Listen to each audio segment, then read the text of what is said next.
The family won millions. She inherited an old key. The secret behind it brought everyone down. The conference room smelled of expensive leather and old money. 23 family members sat around the mahogany table, their eyes fixed on the attorney's briefcase like vultures circling prey. Marcus Whitmore had been dead for exactly 7 days. The patriarch, the self-made billionaire, the man who built an empire from dirt and determination. And today, his fortune would be divided. "Ladies and gentlemen," Attorney Harrison began, adjusting his glasses, "Mr. Whitmore's estate is valued at approximately $847 million. Gasps, whispers. Someone actually clapped. Sarah sat in the corner, invisible as always. At 32, she had mastered the art of disappearing in a room full of her own blood. While her cousins wore designer suits and diamond watches, she wore the same black dress she'd owned for 5 years. While they arrived in BMWs and Teslas, she'd taken 2 buses to get here. "To my son, Richard, I leave the Whitmore Industries headquarters and all associated properties." Richard stood, shaking hands, accepting congratulations. His wife was already on her phone, probably calling her interior designer. "To my daughter, Patricia, I leave the vacation homes in Aspen, Miami, and the villa in Tuscany," Patricia squealed. Actually squealed, at 56 years old. "To my grandson, Michael, the stock portfolio valued at approximately $43 million. It went on for 47 minutes. Mansions, yachts, art collections, vintage cars, private islands, company shares. Each announcement brought cheers, hugs, champagne bottles popping in celebration. Sarah watched it all in silence. Her grandfather had loved her, hadn't he? Those long afternoons on his porch talking about books and philosophy while everyone else was too busy networking. Those quiet moments when he'd look at her differently than he looked at the others. Surely he'd remembered her. And finally, Attorney Harrison paused, looking directly at Sarah for the first time. Something flickered in his eyes. Was it pity or something else? "To my granddaughter, Sarah Mitchell." The room fell silent. All eyes turned to her. Her heart hammered. Maybe a small trust fund. Maybe the cottage by the lake where they used to talk. Maybe, "I leave the contents of Safety Deposit Box 1247, located at First National Bank." That was it. No property value mentioned. No dollar amount. Just a box number. Richard laughed first. "A safety deposit box? That's it? Probably some old war medals," Patricia snorted. "Or his stamp collection." "Maybe it's empty," Michael added. "Grandpa's final joke." The laughter spread like wildfire. Even the attorney's secretary was smiling. Attorney Harrison cleared his throat. "Miss Mitchell, if you'll stay behind, I have the key for you." The others filed out, still laughing, already discussing which properties they'd sell first, which cars they'd drive tomorrow, which restaurants would host their celebration dinner. No one hugged Sarah. No one even looked back. When the room emptied, Harrison handed her a small manila envelope. Inside was a single brass key, tarnished with age, attached to a leather tag with a number engraved into it. 1247. "That's it," Sarah whispered. Harrison's expression was unreadable. "Your grandfather was very specific about his wishes, Miss Mitchell. Very specific." She turned the key over in her palm. It was old, probably decades old, the kind that might open a chest in someone's attic, not the sleek, modern key of a bank safety deposit box. "Mr. Harrison, and is this some kind of mistake?" "No mistake." He paused at the door. "Your grandfather left me with instructions. He said when you held that key, you'd feel confused, you'd feel hurt, you'd feel forgotten." Sarah's throat tightened. "He also said—" Harrison looked at her with something that might have been respect. "He said you'd be the only one smart enough to understand what it really opens." Then he left. Sarah stood alone in the empty conference room, holding a rusted key while her family drove away in their inherited Maseratis. On the leather tag, beneath the number 1247, were words engraved so small she almost missed them. "Trust is the currency of the worthy." Nobody knew that this key, rusty and worthless, was exactly what they all should have feared. Sarah Mitchell had been tired for as long as she could remember, not the kind of tired that sleep fixes. The bone-deep exhaustion that comes from being overlooked, underestimated, and underappreciated for 32 years. She worked 2 jobs, morning shifts at Mason's Diner, where she served breakfast to people who never looked her in the eye. Evening shifts doing data entry for a medical billing company, staring at screens until her eyes burned and her neck ached. Her apartment was a 4th-floor walk-up in a neighborhood the rest of her family wouldn't drive through. Peeling paint, radiator that clanked all night. Neighbors who fought loud enough to hear through the walls, but it was hers, paid for by her own hands. The Whitmore family had money for country clubs and private schools. Sarah had learned to count change for the laundromat. "Why don't you ask your family for help?" her co-worker Jenny had asked once. Because she had. Once, when her mother got sick and the medical bills piled up like snow in December, she'd called Uncle Richard, explained the situation, asked for a small loan. "Sarah, honey," he'd said, voice dripping with false sympathy. "We're not a bank. You need to learn financial responsibility."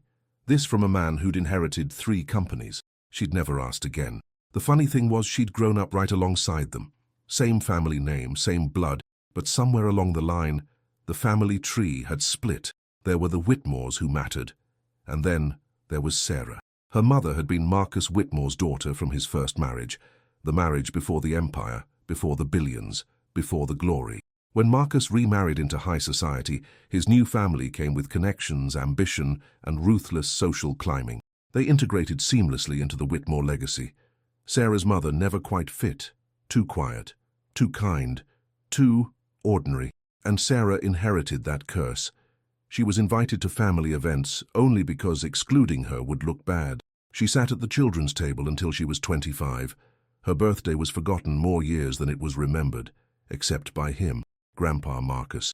Every Tuesday afternoon for 10 years, she'd visit him at the estate. Not in the main house, never there. In the old groundskeeper's cottage at the back of the property, where he'd retreat when the family chaos became too much. They'd drink tea, talk about books, philosophy, history. He'd tell stories about building his first business with nothing but a borrowed truck and dangerous optimism. "You're different from them," he'd said once, looking at her with those sharp blue eyes that missed nothing. "You see people. They see assets. Is that good or bad?" she'd asked. "Depends on what kind of world you want to live in." Those afternoons were sacred, private.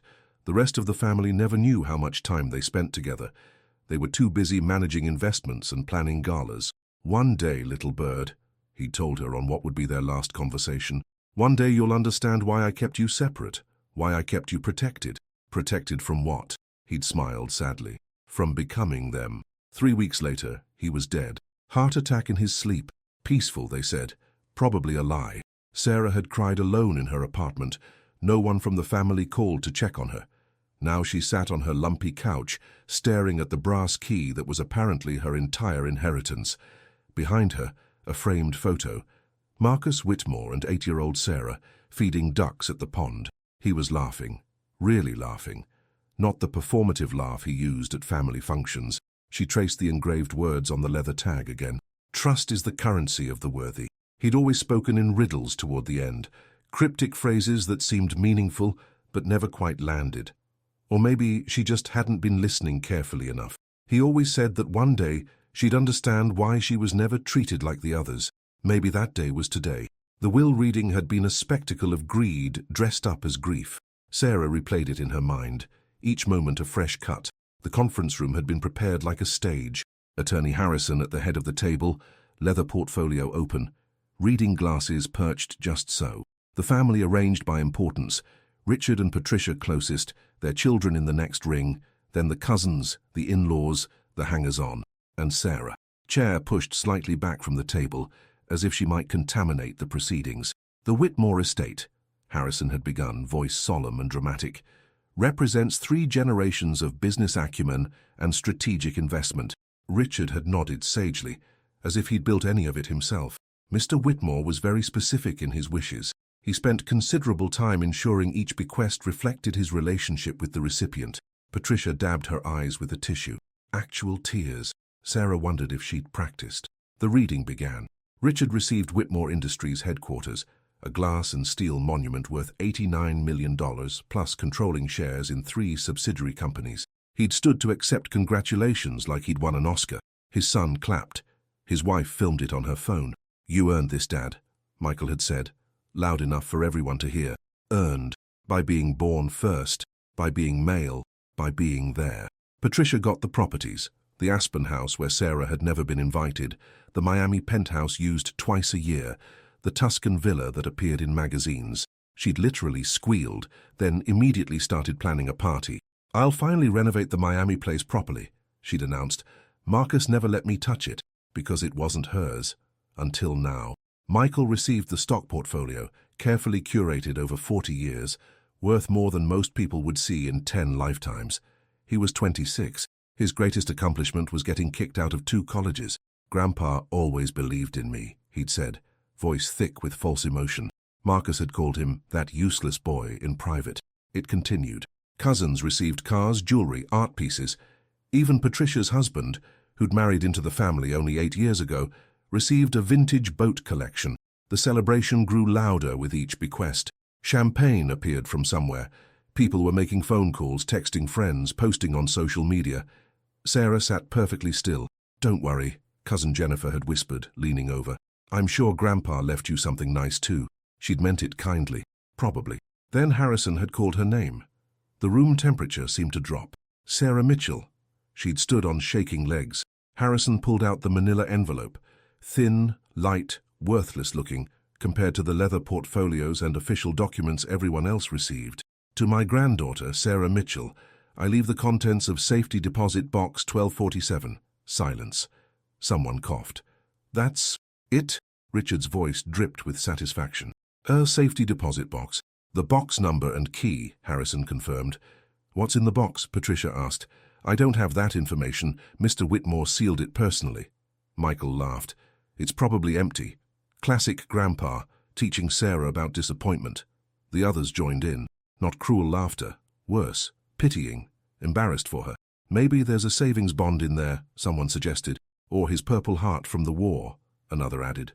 "That's nice. Historical. Sarah can sell it on eBay," Michael said, and the room erupted.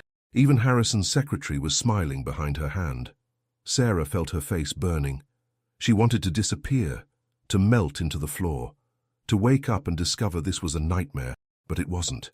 This was her family, this was her inheritance, this was what she was worth to them. She took the envelope with numb fingers. "Is there anything else?" Her voice barely audible. Harrison looked at her strangely. "No, Miss Mitchell, that's everything." She'd walked out while they were still laughing. In the parking lot, she'd sat in her 15-year-old Honda, hands gripping the steering wheel, willing herself not to cry. Through the window, she could see them inside, hugging, celebrating, taking selfies with their inheritance documents. No one came to check on her. No one texted. No one cared. She looked at the key in her palm. Tarnished brass, worn smooth in places, the number 1247 engraved deep into the leather tag. But there was something else, something she hadn't noticed in the conference room chaos. Another number, smaller, hidden on the back of the leather tag. Not a box number, coordinates. Sarah drove home in silence, not the peaceful kind, the suffocating kind that presses on your chest and makes breathing an active choice. She didn't turn on the radio, didn't call anyone. There was no one to call. Her apartment greeted her with its usual indifference. Dishes in the sink, laundry on the chair, the persistent drip from the bathroom faucet she couldn't afford to fix. She dropped her purse on the counter and stood there, key in hand, staring at nothing. Why? That was the question burning through her skull. Why would Marcus Whitmore, a man who'd built an empire, who'd orchestrated business deals worth billions, who'd never made a careless decision in his life, leave his granddaughter a random key? It wasn't cruelty. She knew him too well for that, which meant it was something else. She turned the leather tag over, studying those coordinates again. 41.2565 degree N, 73.9421 degree W. Her laptop took forever to boot up. Ancient thing she'd bought refurbished 3 years ago. She pulled up a map website, entered the coordinates. The pin dropped on rural Connecticut, middle of nowhere, 2 hours from her apartment. Street view showed trees. Lots of trees, a dirt road, no buildings visible. She zoomed out. The nearest town was 15 miles away. Population 3,200. Zoomed back in. There, barely visible through the foliage, a structure, maybe a barn or a warehouse. The satellite image was grainy, outdated. Sarah sat back, mind racing. Marcus had owned properties everywhere, dozens of buildings, hundreds of acres. Why would he hide something in the middle of nowhere, Connecticut? And why give only her the location? She pulled out her phone, opened the family group chat. It had been blowing up since the will reading. "Richard, can't believe Dad left me the headquarters. So much responsibility, but I'm ready." Patricia, Already called the realtor about the Miami property. Anyone want to visit before I renovate? Michael, who wants to see Grandpa's car collection? I'm thinking of taking the Porsche out tomorrow. 53 messages. Not one mentioned Sarah. She scrolled back through months of family chat history. Birthday parties she wasn't invited to. Holiday plans made without her. Inside jokes she wasn't part of. She closed the app. Her grandfather's words echoed, "You're different from them. You see people. They see assets." She'd thought he meant it as comfort. A way to make her feel better about being the outsider. But maybe he'd meant something else entirely. Maybe he'd been preparing her. She looked at the key again. Really looked at it. The brass was old but not damaged. No rust, no corrosion. Someone had maintained it, cared for it. The number 1247 was engraved deep, professional, but the coordinates on the back were hand-scratched, crude, added later, by Marcus himself. There was only one way to find out. Sarah pulled up her work schedule. She had Wednesday and Thursday off. 2 days to drive to Connecticut and back. 2 days to figure out what the hell her grandfather had left her. She started packing. Change of clothes, phone charger, the emergency cash she kept hidden in a coffee can. $287, everything she had. As she zipped up her backpack, she caught her reflection in the mirror. Tired eyes, cheap clothes, hair that needed cutting. The invisible granddaughter. But something else too. Something she hadn't seen in a long time. Determination. "Okay, Grandpa," she whispered to the empty room. "Let's see what you were trying to tell me." The key didn't open doors, until she discovered where that door was. The drive took 3 hours because Sarah's Honda didn't handle highway speeds well, and she couldn't afford to break down in the middle of nowhere. The coordinates led her off the interstate, through a small town that looked frozen in 1987, down increasingly narrow roads until pavement gave way to gravel, then dirt. Her GPS lost signal 2 miles back. She navigated by the compass coordinates now, following them deeper into dense Connecticut forest. The trees grew thick here, old growth that blocked out the afternoon sun. Finally, she saw it. A gate, chain link, rusted, padlocked. Beyond it, barely visible through the trees, a structure. Sarah parked and got out. The silence was oppressive. No birds, no traffic, no signs of civilization, just wind through leaves and the sound of her own breathing. The gate had a faded sign. Whitmore Storage. No trespassing, EST. 1981. Her grandfather had owned this. She'd never heard anyone mention it. Not in family meetings, not in estate planning discussions, not in the will. The padlock was ancient, corroded with decades of weather. But when she inserted her key, it turned smoothly. The chain fell away. Sarah's heart hammered as she pushed the gate open. It screamed on rusted hinges, the sound swallowed immediately by the forest. The building ahead was a warehouse. Industrial, windowless, maybe 5,000 square feet. Concrete walls stained with age and weather. A single metal door also padlocked. She approached slowly, half expecting security guards or cameras, but there was nothing. Just abandonment and time. The second padlock opened with the same key. The door resisted, then gave way with a groan, darkness inside. Thick, absolute darkness. Sarah used her phone flashlight. The beam cut through dust motes thick enough to see, illuminating a vast space filled with stuff. Rows and rows of shelving, boxes, filing cabinets, furniture covered in tarps. She stepped inside. The air smelled like old paper and motor oil. Her footsteps echoed against concrete floors. The first shelf held boxes labeled by year, 1981, 1982, 1983, going back decades. She pulled one down at random. 1987. Inside were files, business documents, contracts, invoices, all for companies she'd never heard of. Whitmore Holdings, Whitmore Enterprises, Whitmore Capital Group, not the main company, different entities entirely. She pulled another box, 1992. More files, bank statements, property deeds, photographs of buildings she didn't recognize. Another box, 1998. Accounting ledgers, pages and pages of handwritten entries. Money flowing in and out of accounts. Millions of dollars. Sarah's hands shook as she opened box after box. This wasn't a storage unit. This was a financial empire that had been hidden from everyone. She walked deeper into the warehouse, phone light sweeping across decades of secrets. Near the back, she found something different. A workspace. Desk, chair, filing cabinets, all covered in dust but clearly arranged intentionally. On the desk was a large leather journal sealed in plastic. Sarah tore the plastic open with trembling fingers. The journal fell open to the first page, dated January 3rd, 1981, her grandfather's handwriting. She'd recognize it anywhere. If you're reading this, then I'm dead. And if you found this place, then you're Sarah, only you. I made sure of that. What you're standing in is the real Whitmore fortune. Everything they know about. The headquarters, the properties, the stocks. That's the lie I built to keep them occupied, to keep them fighting over scraps, while the real treasure stayed hidden. This warehouse contains evidence of every business deal I ever made, the legitimate ones and the ones that live in shadows.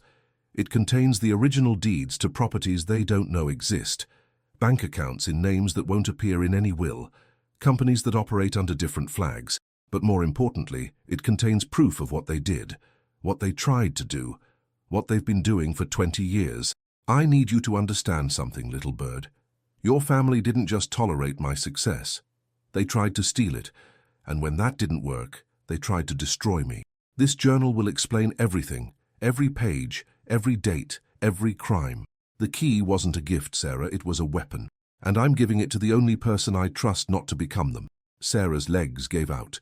She sat down hard on the dusty floor, journal clutched to her chest. In the last box there was something that should never have been found. A photograph.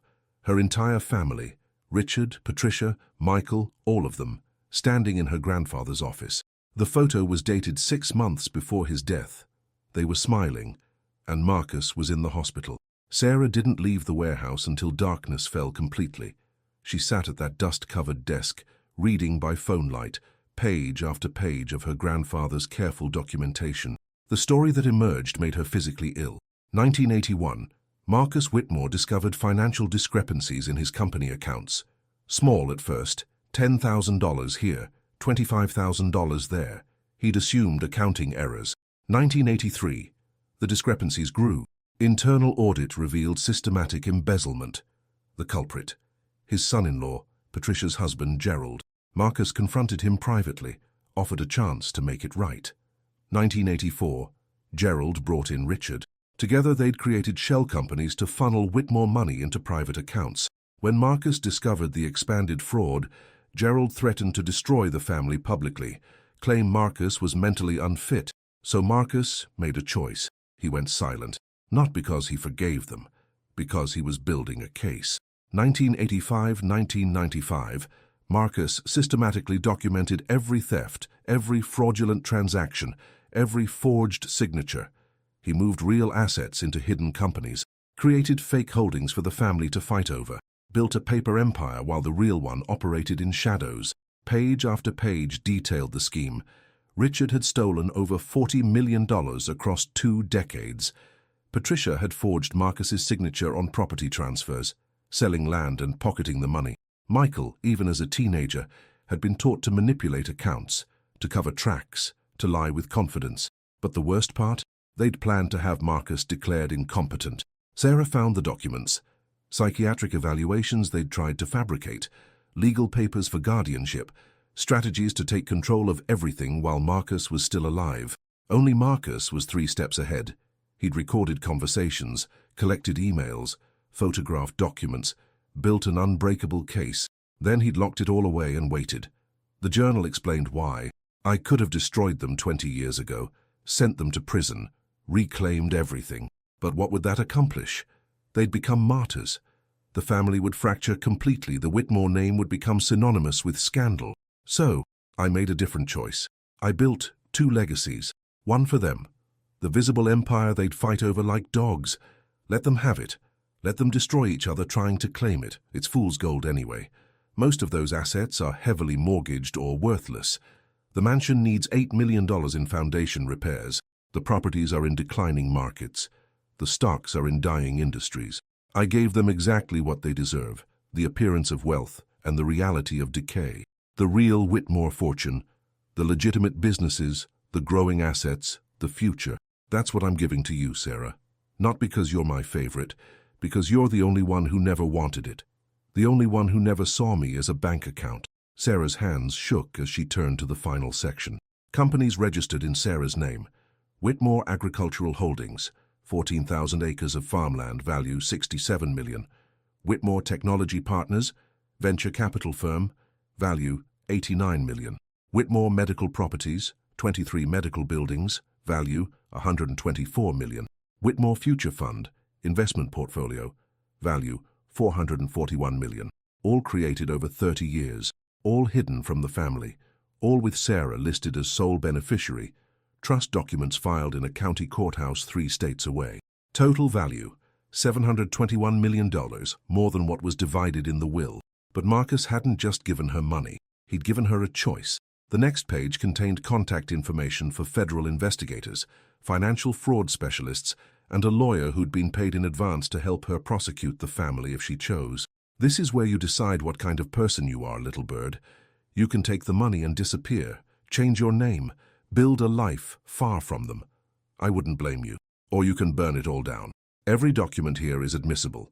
Every recording is legal. Every photograph is dated and verified. I've given you enough evidence to send them to prison for decades. The question is, do you want justice or do you want peace? Only you can decide. But whatever you choose, know this. I loved you. Not because you were useful, not because you were obedient, but because when I looked at you, I saw the person I was before money corrupted everything. You were never treated like the others because you were never like them. The key wasn't a gift, Sarah. It was a calling. In the diary, there was a name underlined 3 times, hers. Sarah stayed in the warehouse all night. She'd meant to leave, to drive home, to process everything, but she couldn't. The weight of what she'd discovered pinned her to that chair. She read the journal 3 times, each pass revealing new details, new betrayals, new reasons to feel sick. Her family hadn't just stolen money. They'd stolen years. 1989, Richard convinced Marcus to delay a merger that would have doubled the company's value, claiming bad timing. Documents showed Richard had shorted the stock, making millions when the delay tanked share prices. 1994, Patricia sold land Marcus had designated for conservation, pocketing $12 million and claiming the sale was Marcus's idea. The land became a strip mall. 2001, Michael, at age 15, had been used as a courier for offshore accounts. They'd trained him young, but the most painful discovery came near the end of the journal, dated just 6 months before Marcus's death. Sarah visited today. She brought soup because she heard I had a cold, homemade. She took 3 buses to get here, worked a double shift yesterday but still came. She asked nothing, expected nothing, just sat with me and talked about books she'd been reading. She has no idea this might be the last time we have this conversation. The others don't visit unless they want something. Richard came last week demanding I increase his company allowance. Patricia called to complain about property taxes on the Aspen house. Michael texted asking if I'd buy him a new car. None of them asked how I was feeling. Only Sarah. Always Sarah. She's broke, working herself to exhaustion. And I've watched her struggle for years while the others drown in wealth they didn't earn and don't deserve. It kills me not to help her directly. But if I did, if I gave her money now, they'd turn on her like wolves. They'd contest it, drag her through courts, destroy her to get what they think is theirs. So I've done something better. I've set up trusts she doesn't know about. I've built companies in her name. I've created a foundation she can control when I'm gone. But more than that, I've documented everything. Every theft, every lie, every crime. Because Sarah deserves the truth and she deserves the choice.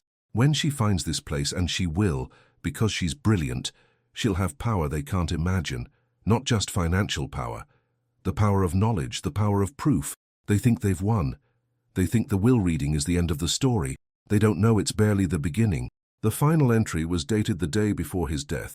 My lawyer tells me I'm crazy, that I should just expose them now, prosecute them, be done with it. But he doesn't understand. This isn't about revenge. It's about teaching the only student I have left. Sarah needs to discover this herself.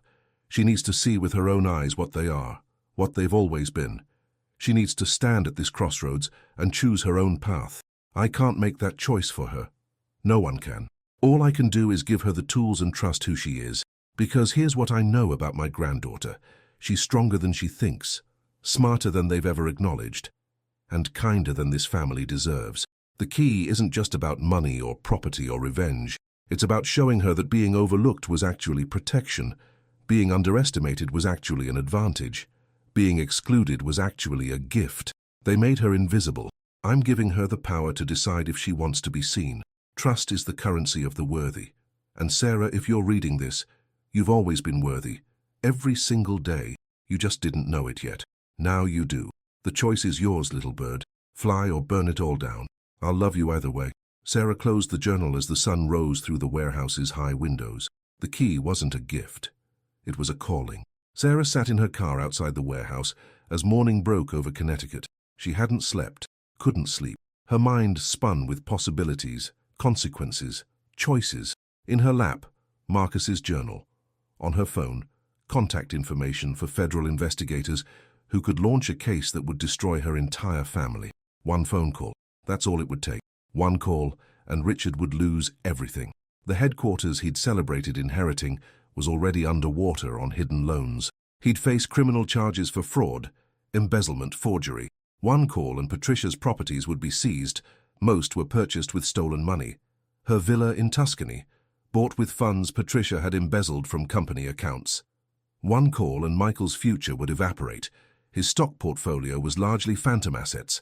Without the family money propping him up, he'd have nothing. They'd all face prison time. Years of it. The evidence was airtight. Marcus had made sure of that. Sarah's finger hovered over the investigator's number. They deserved it. Every bit of it. They'd stolen from her grandfather. They'd planned to have him declared incompetent.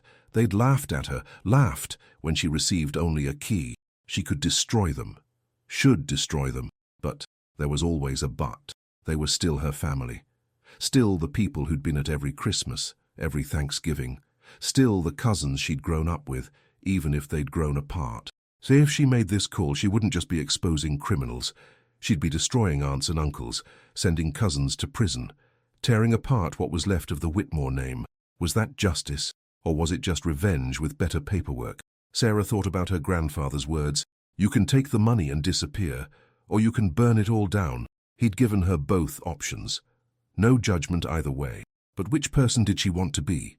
The part of her that had worked 2 jobs while they bought yachts, that part wanted blood, wanted to watch them fall, wanted them to know what it felt like to be humiliated, forgotten, treated as less than. But another part, quieter, harder to hear, wondered if that made her just like them. They'd chosen greed over family. Would she choose revenge over peace? She pulled up the family group chat again. They were still celebrating, still posting photos of their new properties, still planning trips on money that might not even be real. Not one had texted her privately. Not one had asked if she was okay after the will reading. To them, she'd already been erased. Sarah closed her eyes, tried to imagine both paths forward. Path 1, make the call. Watch federal agents raid Richard's headquarters.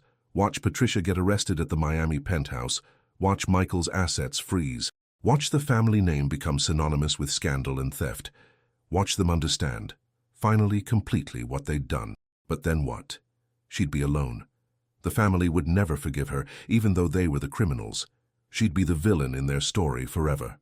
Path 2, take Marcus's hidden fortune and disappear. Change her name.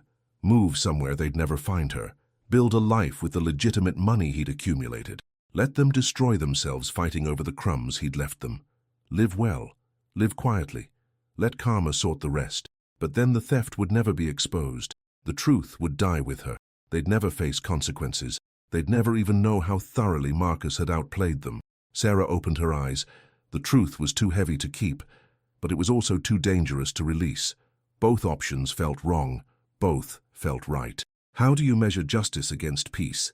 How do you weigh revenge against mercy? Her phone rang, making her jump. Unknown number. She answered. Miss Mitchell? A woman's voice, professional, cautious. This is Agent Rebecca Morrison, FBI Financial Crimes Division. Your grandfather left my contact information with his attorney.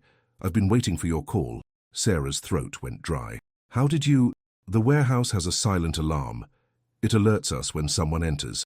We've been monitoring it for 2 years, per Marcus Whitmore's instructions. He wanted to make sure you arrived safely. He'd thought of everything. Miss Mitchell, I need to know. Are you planning to move forward with the evidence your grandfather compiled? The truth was too heavy to keep and too dangerous to reveal. Agent Morrison was nothing like Sarah expected. Not the stern federal agent from movies. She was mid-40s, tired eyes, wedding ring with worn edges. Someone who'd seen enough white-collar crime to know rich people rarely faced real consequences. They met at a diner off I-95. Morrison came alone, no badge visible, no official presence. "Your grandfather contacted us 7 years ago," she said, stirring coffee she hadn't touched. "Brought us a file 3 inches thick. Financial fraud, embezzlement, tax evasion. Enough to put away 12 people for decades." "So why didn't you act?" Sarah asked. "Because he asked us not to. Said the timing wasn't right. Said he needed to protect someone first." Morrison looked at Sarah meaningfully. "You. He was protecting you. From what? From becoming collateral damage. If we'd moved while he was alive, your family would have circled wagons, hired teams of lawyers, dragged you into depositions, made your life hell just to get at him." Morrison finally sipped her coffee. "Marcus Whitmore was playing a long game." Sarah felt dizzy. "So you've just been waiting?" "Per his instructions. He updated us quarterly with new evidence, set up a dead man's switch. If he died suspiciously, everything went live immediately. If he died naturally, we'd wait for you." "Why me?" "Because you're the only one who can make the case stick without question. Your family. You have legal standing to access everything. And according to your grandfather, you're the only one honest enough to tell the truth even when it hurts." Morrison pulled out a tablet, opened files. "We've been monitoring your family since Marcus died. Want to know what we found?" Sarah nodded, unable to speak. The screen showed bank transactions, emails, recorded phone calls. "Richard has been systematically looting Whitmore Industries. He thought inheriting it meant owning it outright, but the company has a board, shareholders, legal obligations. He's been transferring funds to private accounts. Already moved $14 million in the past week." Morrison swiped to the next file. "Patricia is attempting to sell the Miami property. Problem is, the deed your grandfather left her is incomplete. The land beneath the building, owned by a separate trust.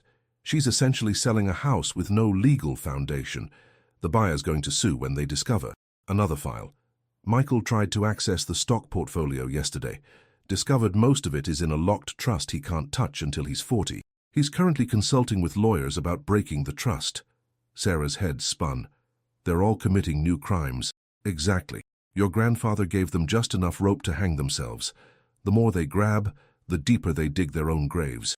Morrison leaned forward. "But here's what you need to understand. We can't move without you." "Why not? You have evidence." "We have Marcus's evidence, but he's dead. His testimony is hearsay now. The defense would shred it.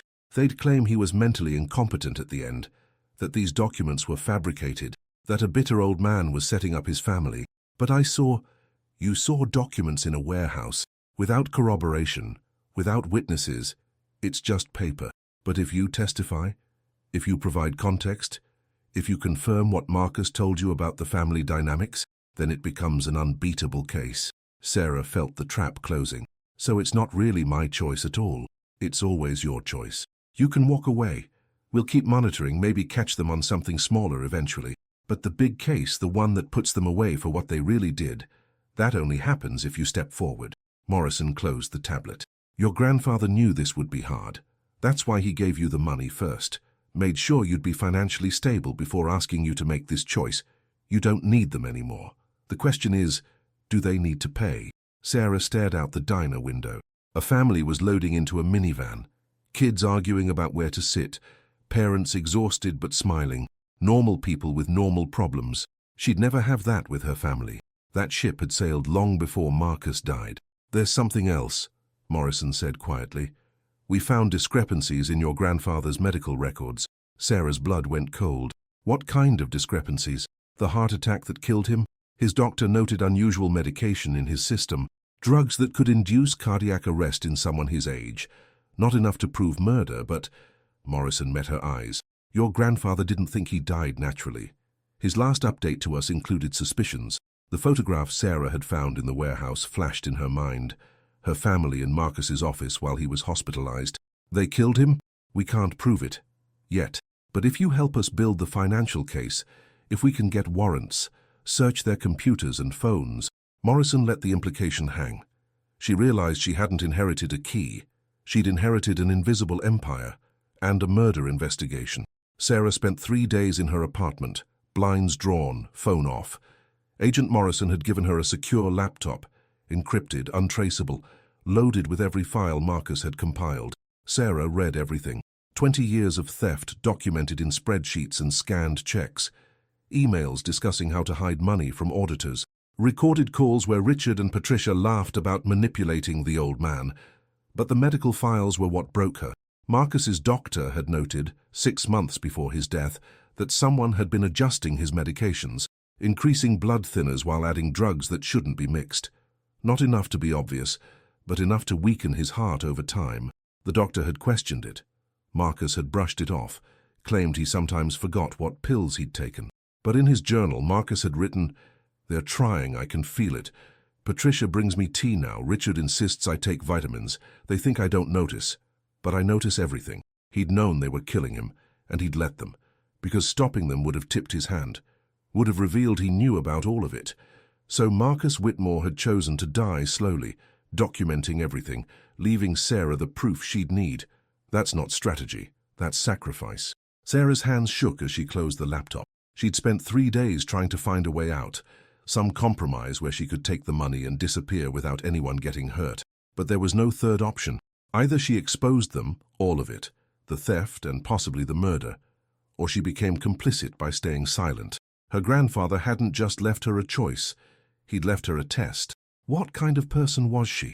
The kind who protected family no matter what they'd done, or the kind who protected the truth no matter who it destroyed? Sarah picked up the secure phone Morrison had given her. One call, that's all it took. Her finger hovered over the contact. Behind her, the apartment phone rang. Her actual phone, the number her family had. She answered. "Sarah?" Patricia's voice overly sweet. "Honey, we're having a family dinner next week. You should come. I feel terrible about how the will reading went. You know how chaotic these things are." "Patricia, I was thinking, you got Grandpa's safety deposit box. Maybe there's some jewelry in there, something valuable. If you want, I could come with you to check it out, make sure the bank doesn't cheat you." There it was. They wanted to know what was in the box. "Thanks, but I already checked it," Sarah said carefully. "Oh? And?" "Just some old papers. Personal stuff. Nothing valuable." A pause. "Too long." "Well, that's disappointing. Listen, if you need money, honey, you know you can ask Richard. He's very generous with the inheritance he received." Generous. With stolen money. "I'm fine, Patricia. But thank you. We're family, Sarah. We take care of each other." After the call ended, Sarah sat in silence. They didn't care about her. They never had. This call wasn't about family. It was about control, about making sure she stayed poor, stayed grateful, stayed invisible. She picked up Morrison's phone and made the call. "Agent Morrison, it's Sarah Mitchell." "Miss Mitchell, have you made a decision?" Sarah looked at the photograph on her wall. 8-year-old her with her grandfather, feeding ducks, both laughing. "My grandfather spent 20 years building a case. He documented everything. He literally died gathering evidence." Her voice steadied. "I'm not going to let that be for nothing." "Are you sure?" "Once we move, there's no going back." "I'm sure." "What do you need from me?" Morrison's voice changed, became all business. "First, we need you to access the real will. Your grandfather filed it with a courthouse in Vermont. Do you know why Vermont?" Sarah closed her eyes. "Because that's where we scattered my grandmother's ashes. It was their special place. He knew you'd understand. Get the will. It supersedes the one read in Connecticut. Then we move." The key unlocked another door, a safe with the real will. The original will didn't leave anything to the other heirs. Everything, every single asset, every company, every property, went to Sarah, with one condition. She had to expose their crimes first. The first raid happened at dawn. FBI agents arrived at Whitmore Industries headquarters with warrants, accountants, and forensic specialists. They seized computers, files, hard drives, froze accounts, escorted a confused Richard from the building in handcuffs. Live news crews captured everything. By noon, it was the top story on every business channel. Whitmore Empire under investigation. Decades of financial fraud alleged. Patricia was arrested at the Miami property she'd been trying to sell. Federal marshals appeared as she was meeting with buyers. The scene was almost cinematic. Patricia in designer sunglasses, being led away while photographers swarmed. Michael was picked up at a country club. His lawyer arrived before the agents finished reading his rights.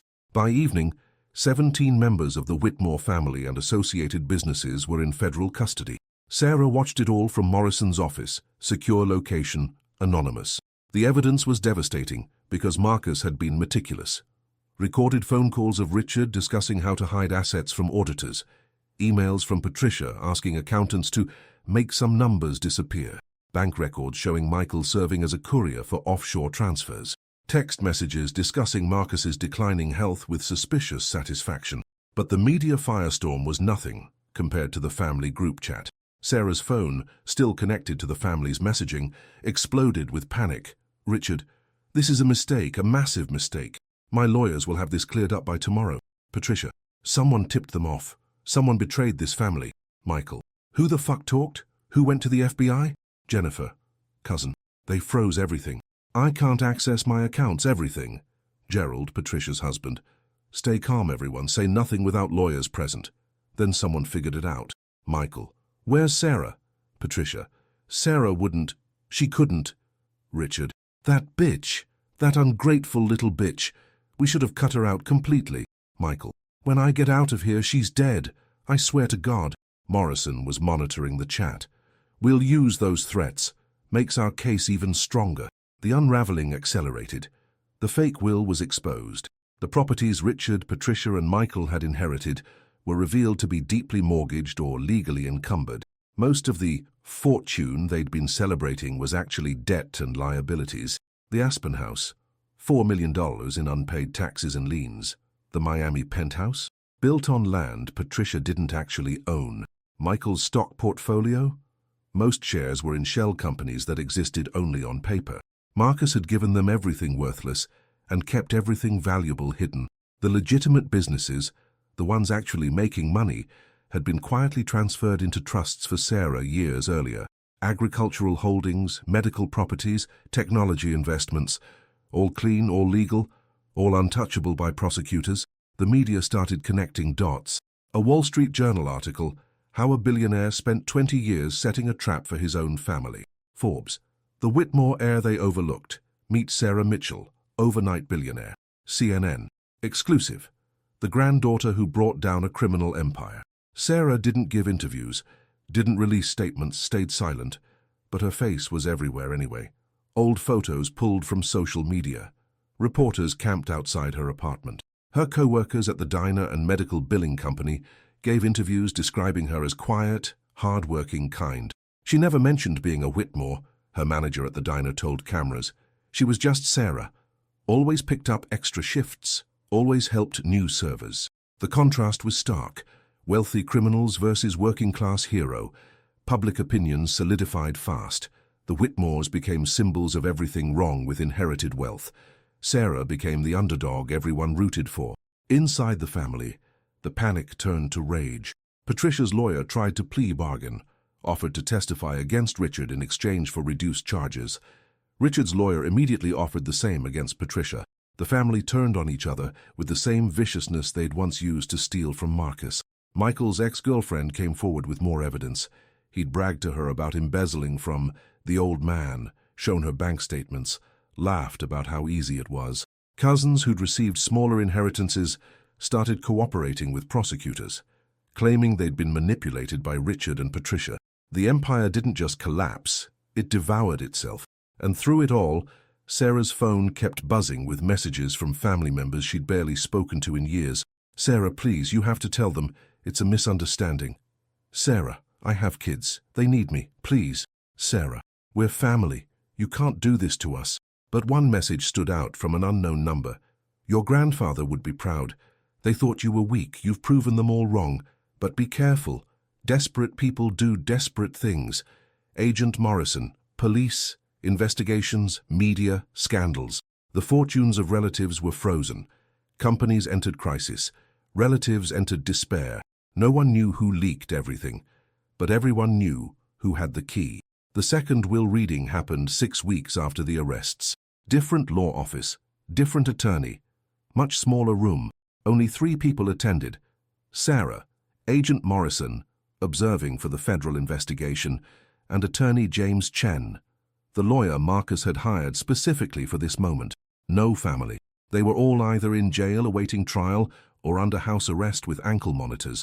Chen was elderly, probably mid-70s, with kind eyes and a weathered face. "Miss Mitchell, I've been waiting 2 years to meet you. Your grandfather spoke of you often. You knew him well. We went to law school together 60 years ago. Lost touch for decades, Then he contacted me 7 years ago. Said he needed someone he could trust absolutely. Someone with no connection to the family business. Chen opened his briefcase. This is the actual will, filed in Vermont, witnessed by 3 judges, completely legal and binding. He spread the document across the table. Sarah's hands shook as she read. The Connecticut will, the one read to her family, had been a fake. Not legally fraudulent because Marcus owned everything in it, but strategically false. He'd given them properties and companies that were either worthless or actively toxic, assets that would cost more to maintain than they'd ever generate. He'd watched them celebrate inheriting garbage. The real will was different. To Sarah Elizabeth Mitchell, I leave. Whitmore Agricultural Holdings, 14,000 acres of prime farmland, fully operational, generating $8 million annually. Whitmore Medical Properties, 23 medical buildings, fully leased, valued at $124 million. Whitmore Technology Partners, venture capital fund with stakes in 47 companies, current value $156 million. Whitmore Future Trust, diversified investment portfolio, valued at $441 million. All real estate not previously distributed, including the Vermont property, the original Whitmore homestead, and 6 additional properties kept secret from the family. Complete ownership of Whitmore Industries, the original company, once all debts strategically created are settled. Total estimated value, $947 million, nearly $1 billion, more than what was distributed in the fake will. But there was more. A letter, sealed, marked, "Open only after arrests." Chen handed it to her. Your grandfather's final words. Sarah's vision blurred as she read. Sarah, if you're reading this, you made the choice I hoped you'd make, the hard choice, the right choice. You could have taken the money and run. No one would have blamed you. But you didn't. You stood up. You told the truth. You let justice happen, even though it meant destroying the only family you had. That takes more courage than building an empire. Here's what I need you to understand. This money isn't a reward. It's a responsibility. I built this fortune over 60 years, started with nothing, made mistakes, hurt people, got things wrong more often than I got them right. But I tried, God, I tried, to leave the world better than I found it. The others never understood that. They thought wealth was about taking, about accumulating, about having more than others, but you know different. This fortune is a tool. Use it to build things, help people, create opportunities for others like you. Overlooked, underestimated, written off. You were never treated like the others because you were never supposed to be like them. You were meant to be better. Don't let this money change your kindness. Don't let it harden your heart. Stay who you are, the girl who took 3 buses to bring soup to a sick old man, who worked double shifts and still found time to care. The world doesn't need more billionaires who hoard wealth. It needs people like you who know what it's like to struggle, who remember what it means to be invisible, who understand that money is only meaningful when it helps others. I'm sorry I put you through this. Sorry you had to learn such ugly truths. Sorry I couldn't protect you from knowing what they really are, but I'm not sorry I chose you. You were always the one. Love, Grandpa, Marcus. P.S. There's one more thing. The Vermont property where we scattered your grandmother's ashes. It's yours now, 200 acres. No businesses, no investments, just land. Build something beautiful there. Or don't build anything. Sit by the lake, read books, feed ducks. Remember that before the empire, before the money, before all of this, there was just us, and that was enough. That will always be enough. Sarah couldn't breathe, couldn't think, couldn't process. When she entered the room, no one had the courage to laugh. The heirs discovered that her grandfather had left her. The original lands, undeclared shares, companies that actually profit. The fraudulent will was voided. The trials lasted 8 months. Sarah attended every day of Richard's trial, sat in the back row, never spoke to reporters, never testified. Morrison said they didn't need her. Marcus's documentation was enough. But Sarah needed to be there, needed to see it through. Richard's defense was predictable.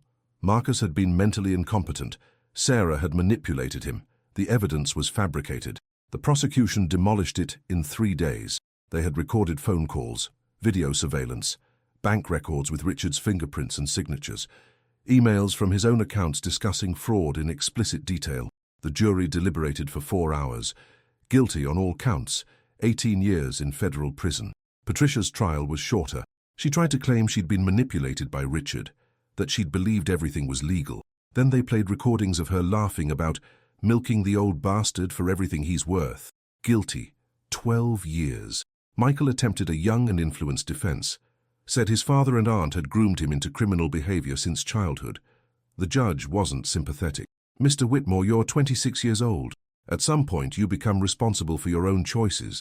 That point was years ago. 8 years, eligible for parole after 4. Lesser charges for cousins and in-laws who'd participated. Gerald got 6 years. Jennifer got probation for cooperating early. Others received fines and community service. The Whitmore name became synonymous with greed and betrayal, but Sarah's name became something else. The press called her the heiress who chose justice.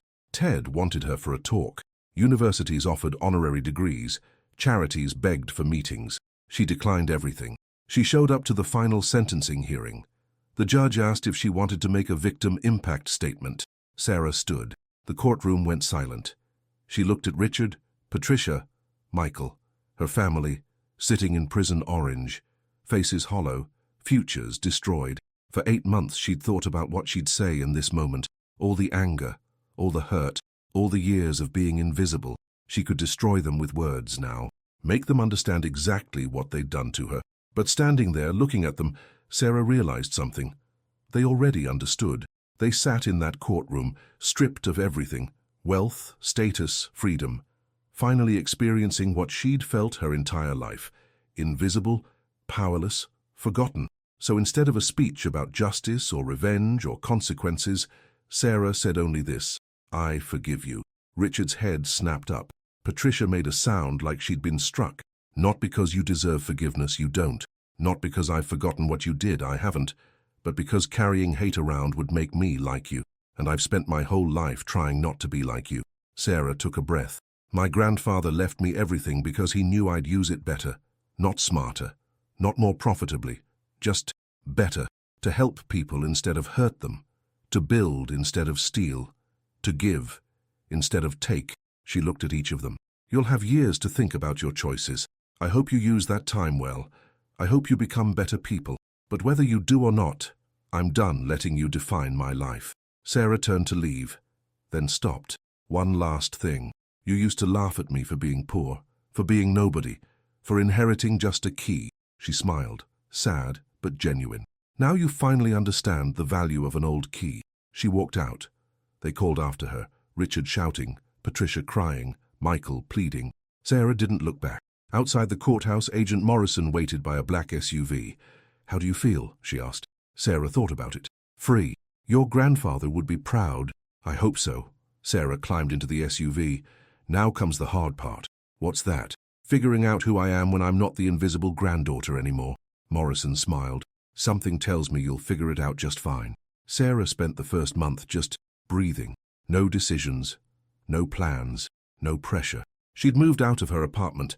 Too many reporters, too many people who suddenly wanted to be friends. Morrison helped arrange a temporary place.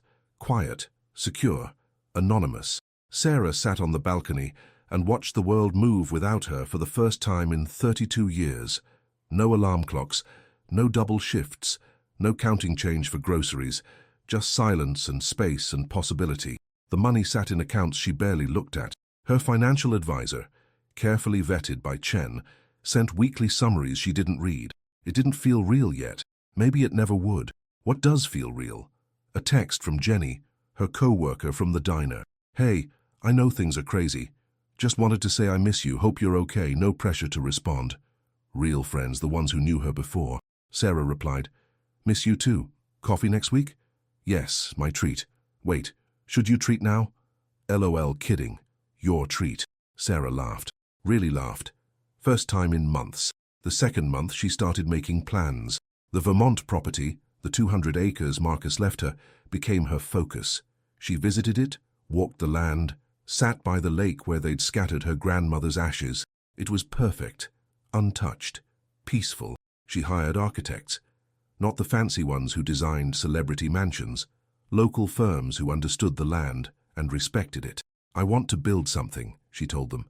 "A retreat center for people who need a break from their lives. Foster kids aging out of the system, domestic violence survivors, people transitioning from prison, anyone who needs space to figure out their next chapter." The architects loved it. Drew plans for cabins, a community center, therapy spaces, gardens. What about you? They asked. Where will you live? Here. Sarah pointed to a spot overlooking the lake. Just a small house. Nothing fancy. I want to be part of the community, not above it. Construction began in the spring. The third month, Sarah started addressing the business empire. She met with the boards of her companies, listened more than she spoke, learned how everything worked. Whitmore Agricultural Holdings grew sustainable crops and supported local farmers. She kept it exactly as it was, added bonuses for workers. Whitmore Medical Properties provided affordable healthcare facilities. She refused a rent increase and instead invested in building 2 more clinics in underserved areas. Whitmore Technology Partners funded startups. Sarah shifted focus to companies led by women and minorities, businesses that solved real problems instead of chasing maximum profit. She wasn't trying to be a different kind of billionaire. She was trying to make billions matter. The 4th month, she received a letter from Patricia. Prison stationery, shaky handwriting. Sarah, I know I don't deserve your forgiveness. You already gave that and I'm grateful. I'm not writing to ask for anything. I just wanted you to know, I understand now. Not because I lost everything, but because I finally had time to think. I spent 63 years believing money was the only thing that mattered, that being rich meant being happy, that taking from others made me powerful. I was wrong about all of it.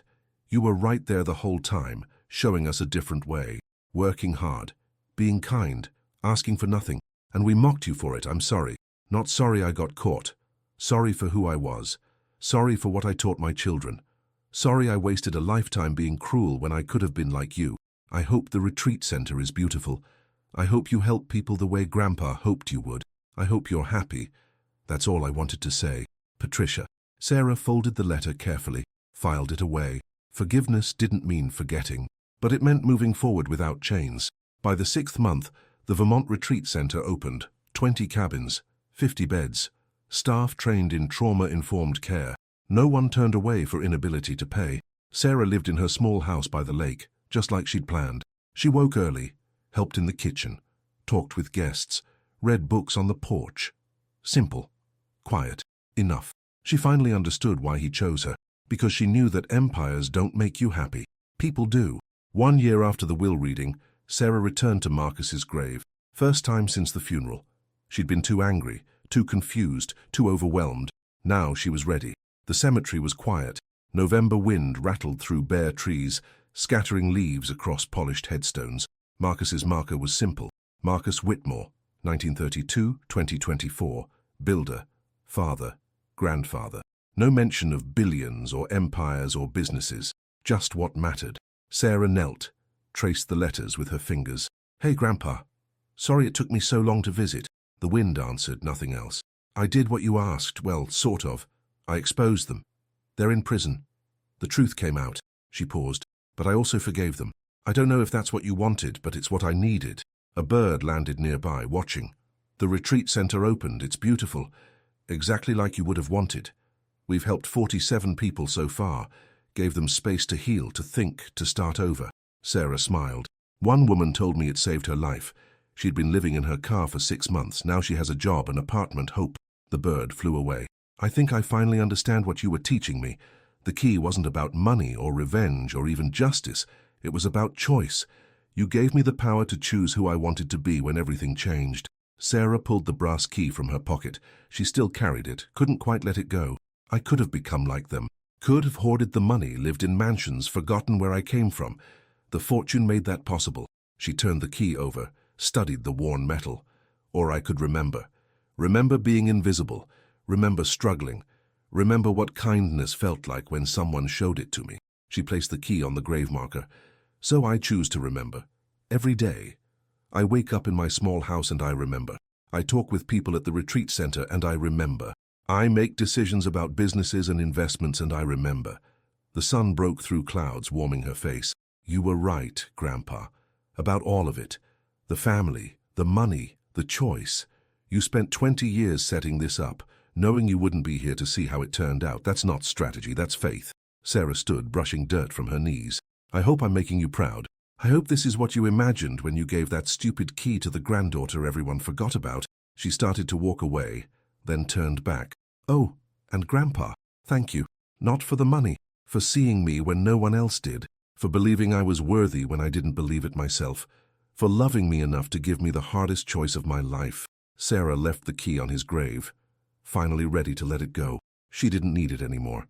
She'd unlocked everything that mattered. A final question for you. When the people who hurt you face consequences, do you feel satisfaction or sadness? When you inherit power, do you use it to punish or to heal? When you're finally seen after years of being invisible, do you make others invisible, or do you help them be seen too? Sarah chose healing, but we all get these choices in smaller ways, every day. What will you choose? If this story moved you, share it with someone who needs to hear it. We all know people fighting invisible battles, carrying keys to doors they haven't found yet. Maybe this story helps them keep looking.